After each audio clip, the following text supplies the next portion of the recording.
Hello everyone, it's Papo G here. Today I'm going to be doing my first ever YouTube video.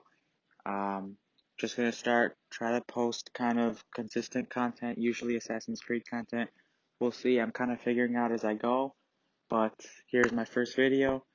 Yeah, I'm just going to try to teach myself, so I hope you enjoy. Assassin's Creed now has 11 mainline title games released, with the 12th looming on the horizon next year. And with the controversy that the most recent title, Odyssey, has created, I've decided to take a look at why some people feel that Odyssey is worse than previous titles. While discussed to death, my focus today will be on the Ten Commandments and the cans and cannots of Assassin's Creed development.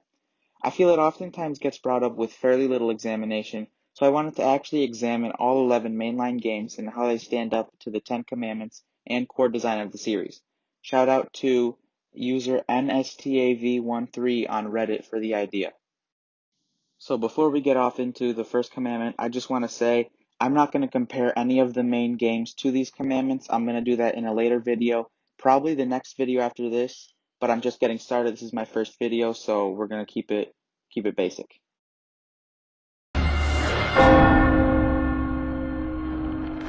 So the first commandment is Assassin's Creed will always tell the story of the secret war between Assassins and Templars. You would think this is pretty basic, as it's anytime I'm explaining the franchise to somebody, this is the first thing that I would say. But as we see, as the game starts to lose its identity and the franchise keeps on trying to market to a wider audience, we start to lose this foundation in later games.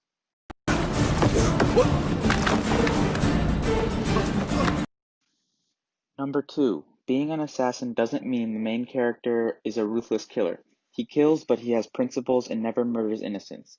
He avoids collateral damage as much as possible.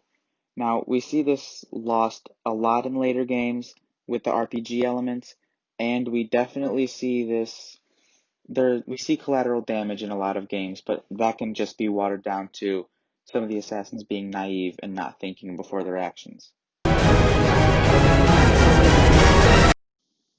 Commandment 3: The war between the Assassins and the Templars is the foundation of our franchise's story in the past and the present. This kind of goes back to the first commandment, number 1, but again, it's just kind of like the basic core elements of the game, modern day, and living through the memories in the Animus. It should all revolve around the war between the Assassins and the Templars. Snow is burning my hands. I'm frozen to the bone. Number 4. The assassin should always be agile, socially skilled, unbeatable with a blade, and a stylish character. Most assassins have this, and we definitely see as the game engines change a little bit, character senses of gravity change. As we see with Unity, you can make insanely long jumps, and some are more realistic and some are not. But for the most part, the assassin always has character to them, whether they're stoic like Connor or they try to be humorous and lighthearted like Jacob does.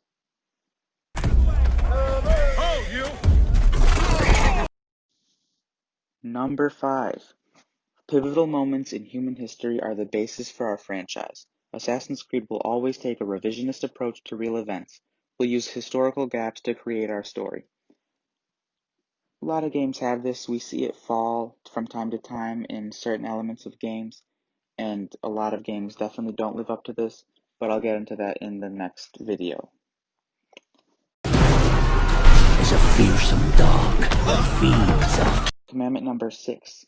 History should always be portrayed as relevant to our core audience, with facts that tie into present-day common knowledge and edgy modern art direction. One of personally my favorite parts of Assassin's Creed is getting to see historical characters and earning their respect as a character. We see with Leonardo da Vinci in the Ezio games, Blackbeard, all the other pirates in Black Flag, so many more. I personally enjoy this a lot, and we see it in many games. It's definitely a good commandment to have.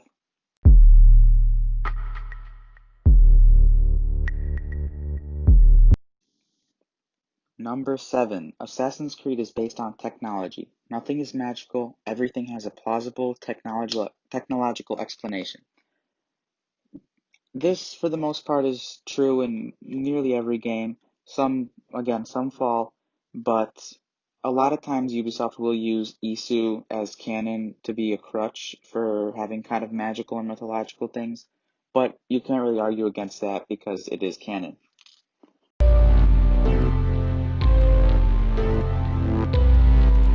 Number 8. Assassin's Creed is about digging into characters' past through their DNA in order to understand what really happened in key historical moments. Really loved this when Desmond was alive.